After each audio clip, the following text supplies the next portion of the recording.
everyone. For those who don't know me, I'm Kat. I'm a wife, a homeschool mom, and an avid reader. For everyone else, welcome back.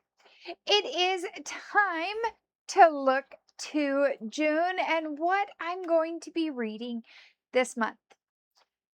But before I talk about the books I'm going to read, let's talk about the readathon that I'm going to be a part of. And that is the amazing Readathon. Next stop, everywhere. For this one, we're going to need our fezzes and our TARDIS to take us to the different locations, as this is a Doctor Who themed readathon. The team I'm joining is the Pandorica, perfect for the Fez. And throughout the month, not only are we going to be reading books, but there are going to be opportunities for a watch-a-thon or watch-along of certain episodes of the book, or certain episodes of the TV series of Doctor Who that we'll get to enjoy certain episodes together that Bree has figured out which ones we need to read for different legs of the journey. For those of you who don't know, this one follows somewhat of the setup of the Amazing Race, in which there are 8 legs of our journey and certain things that we have to do to compete in these places. And because it's a readathon, those competitions all revolve around reading. So let's check out what I'm going to read this month. Even though we don't know the order of the legs, Bree was amazing and put out what the prompts were out of order so that we could look and figure out some possibilities of what we wanted to read. And so, because of that, I have my list of things I want to read. And the first prompt on my list is more than one point of view. For this one, I decided to look at my bullet journal, my TBR series in progress, and wanted to finish the Ever After series, or Ever After Haven series. This one is a small town, is a haven for magical creatures, and throughout this series, we have met gargoyles and trolls and pixies and vampires, and now it's time for making out with mermaids. In this one, the description says, "A little freedom is all I want. That and a friend or two. But I'll settle for escaping to higher grounds coffee shop instead. I lose myself in my artwork, and for a few hours each day, I can forget about how trapped I feel in the Mare Kingdom. The unwanted and inconvenient niece of an angry, bitter king. If I could find a way to support myself, I would leave the lake and Uncle Carlon and start fresh somewhere else. The Fates must have a sense of humor because Ever's newest resident, an ancient vampire, offers to hire me to redo the town's welcome packet. Betmal is over the top charming 1 minute and possessively dominant the next, and it's far too easy to get lost in those flashing crimson eyes. Business meetings filled with heated looks and suggestive banter quickly prove one thing: Betmal is more than my temporary boss and more than my first friend. And he's more than happy to be the sexiest of professors in his bedroom. Yet, when my uncle tells me he's found a suitor and I am to be shipped off within weeks, my desperation to escape hits an all-time high. Unfortunately, leaving the lake isn't as easy as it seems. Carlorn will do anything to ensure my marriage goes off without a hitch, even if it means locking me in the lake prison until my wedding day. I'm stuck between fighting him and tearing the Mare Kingdom apart, or accepting my fate and doing my duty. So this series has in the past gone back and forth between two points of view, and so I'm really hoping that it's going to continue. If not, I can switch it to Book You Don't Own, which is a later prompt I'll talk about, and still work it out. I'll just have to figure out a new one for more than one point of view. But as I said, Hazel Mack usually has the book going back and forth between the two characters. Up next, I have a book that's been recommended on BookTube. I looked through several YouTube channels, and on Mel Lenore Reads, she was going through some books that she had acquired during her book ban, and Shield of Sparrows was one of them, which just happens to be the April Probably Smut book. So I'm gonna pick this one as recommended on BookTube, and here is what this one's about. The gods sent monsters to the 5 kingdoms to remind mortals they must kneel. I've spent my life kneeling to do their will and to my father's. As a princess, my only duty is to wear the crown and obey the king. I was never meant to rule, never meant to fight, and I was never supposed to be the daughter who sealed an ancient treaty with her own blood.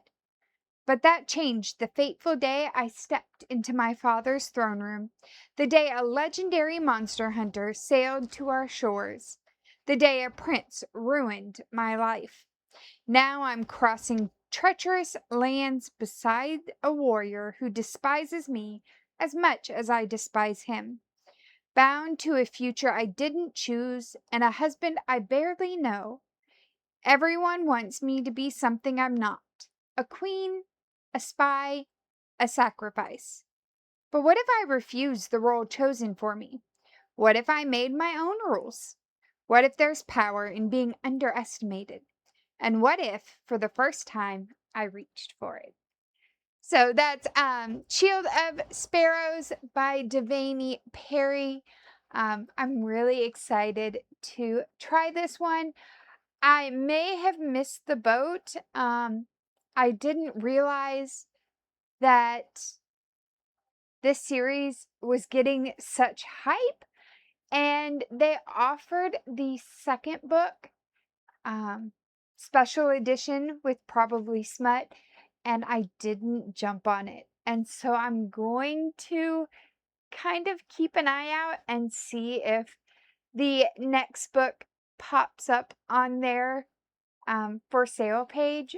But if not, I may just have to deal with non-matching covers, and that's okay too. About, above, across, after. Who knew we would be going back to English class for the amazing Readathon in June? But for the next prompt, it is preposition in the title, and those are the first 4 in most alphabetical lists. So for this one, I chose Misbehaving Misbehaving with Minotaurs by Hazel Mack. This is the 8th book in the series. Making Out with Mermaids was number 7. So I'm trying to knock out a series off my list. But in this one, we have when celebrity skyball star Mandarin Longhorn arrives in Ever to interview for our coaching position, I have one rule: don't engage. He's my ex from centuries past, a brash male whose heart I shattered when I walked away, and it would be completely inappropriate for me to date a prospective employee. But the moment I see Nora again, the chemistry is undeniable, and I'm in big trouble, since he's staying at the Annabelle Inn right under my nose. When he offers me a sexy no strings arrangement, telling me I deserve a little fun, I know he's right. We settle on just one rule: all fun, no feelings. Um, so this one continues on, but lots of that not fake dating, no strings attached, and we all know where that goes in a romance book. So I'm excited to do this one and leave myself with just one more of the Ever After Haven series to finish that one.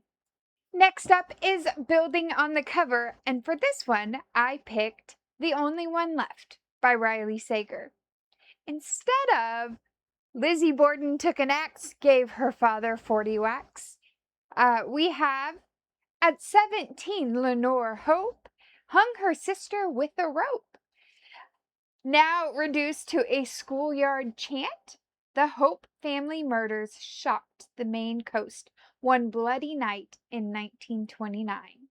While most people assume 17-year-old Lenora was responsible, the police were never able to prove it. Other than her denial after the killings, she has never spoken publicly about that night, nor has she set foot in Hope's End, the cliffside mansion where the massacre occurred. Now it's 1983, and home health aide Kit McDear arrives at a decaying Hope's End to care for Lenora after her previous nurse fled in the middle of the night. In her 70s and confined to a wheelchair, Lenora was rendered mute by a series of strokes and can only communicate with Kit by tapping out sentences on an old typewriter. One night, Lenora uses it to make a tantalizing offer. I want to tell you everything. As Kit helps Lenora write about the events leading to the Hope family massacre, it becomes clear there's more to the tale than people know. But when new details about her predecessor's departure comes to light, Kit starts to suspect Lenora might not be telling the complete truth, and that the seemingly harmless woman in her care might be far more dangerous than she first thought. My sister read this one, and I think based on how she rated it, that I'm going to enjoy it as well. I know Riley Sager kind of has us as readers in this situation where we either love or hate the book. So hopefully I love this one. For the fifth prompt, we have mental health representation. I have read that this one has mental health rep, but if not, I will pivot and find something else. But I'm going to give Done and Dusted by Lila Sage a shot. And here's what it says. For the first time in her life, Clementine Emmy Ryder has no idea what she's doing. She's accomplished everything on her to-do list. She left her small hometown of Meadowlark, Wyoming, went to college, and made a career for herself by doing her favorite thing, riding horses. But after an accident makes it impossible for her to get back into the saddle, she has no choice but to return to the hometown she always wanted to escape. Luke Brooks is Meadowlark's most notorious bad boy, bar owner, and bachelor. He's also the unofficial fifth member of the Ryder family. As Emmy's older brother's best friend, Luke spent most of his child antagonizing her. It's been years since he's seen her, but when she walks into his bar and back into his life, he can't take his eyes off her. Against his better judgment, he wants to do a whole lot more than just look at her. Amy's got too much on her mind to think about romance, and Luke knows he should stay away from his best friend's youngest sister. But what if Luke is just what Emmy needs to get her spark back? Or will they both go up in flames? So this is the first in this series, but I'm willing to give it a shot, and hopefully it fits all the prompt I need it to. Up next, the prompt is isolated setting. And for this one, I've picked The Caretaker by Marcus Kluwer, who also was the author of We Used to Live Here, a book that I really enjoyed last year. So for this one, we have exciting opportunity. Caretaker needed urgently. 3 days of work, competitive pay, serious applicants only. Macy Mullins can't say why the job posting grabbed her attention. It had the pull of a fisherman's lure, barbed hook and all, vaguely ominous. But after an endless string of failed job interviews, she's not exactly in the position to be picky. She has rent to pay, groceries to buy, and a younger sister to provide for. Besides, it's only 3 days of work. 3 days cooped up in a stranger's house surrounded by Oregon coast wilderness. What starts as a peculiar side gig soon becomes a waking nightmare. An incomprehensible evil may dwell on this property, and Macy Mullins might just be the only thing standing between it and the rest of humanity. Follow the rights, follow the rights, follow the rights. So this one looks slightly disturbing, but as I said, I really enjoyed We Used to Live Here, and so I'm hoping that this one hits some of those same feelings that I enjoyed so much the first time reading any Marcus Kluwer. Up next, and this is a theme that I have noticed a lot of booktubers are sticking with right now, and that's a book you don't own, with the encouragement to go to your local library and get books from them or Libby or Hoopla, basically just utilizing the library in some way. And for this one, I chose Emily Giffen's First Comes Love. I have read some of Emily Giffen before, but my library only had a limited few on the shelf, and the next book I wanted to read they didn't have, and so I just never continued to pick up her books. But this one caught my eye. Growing up, Josie and Meredith Garland shared a loving, if sometimes contentious, relationship. Josie was impulsive, spirited, and outgoing. Meredith, hardworking, thoughtful, and reserved. When tragedy strikes, their delicate bond splinters. 15 years later, Josie and Meredith are in their late 30s, following very different paths. Josie is a first-grade teacher, is single, and this close to swearing off dating for good. What she wants more than the right guy, however, is to become a mother. A feeling that is heightened when her ex-boyfriend's daughter is assigned to her class. Determined to have the future she's always wanted, Josie decides to take matters into her own hands. On the outside, Meredith is a model daughter with a perfect life. A successful attorney, she's married to a wonderful man, and together they're raising a beautiful 4-year-old daughter. Yet lately, Meredith feels dissatisfied and restless, secretly wondering if she chose the life that was expected of her rather than the one she truly desired. As the anniversary of their tragedy looms and painful secrets from the past begin to surface, Josie and Meredith must not only confront the issues that divided them, but also come to terms with their own choices.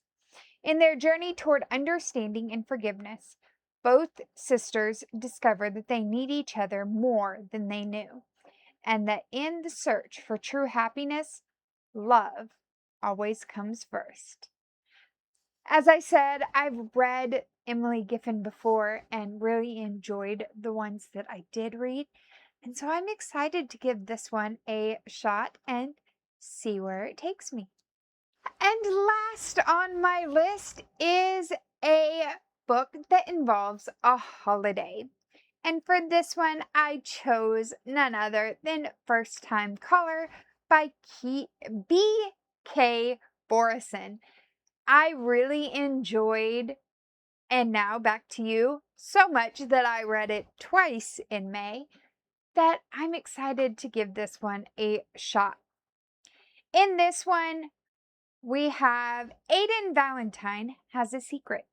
He's fallen out of love with love, and as the host of Baltimore's Romance Hotline, that's a bit of a problem. But when a young girl calls into the station asking for dating advice for her mom, the interview goes viral, thrusting Aiden and Heartstrings into the limelight. Lucy Stone thought she was doing just fine.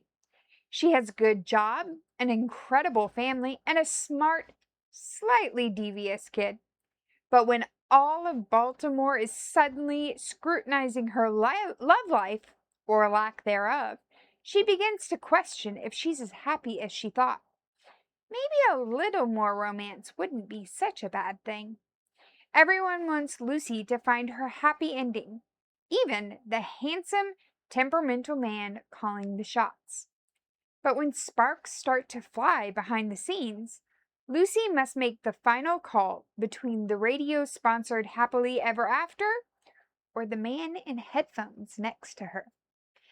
Now, because I have read And Now Back to You, I do know how this one ends, but I think I would have known somewhat of how this one ends, even without that. And there you have it, the 8 books that I'm going to try to prioritize throughout the amazing Readathon, Next Stop Everywhere, and help out Team Pandorica to win the race. I'll see you guys next time. Bye.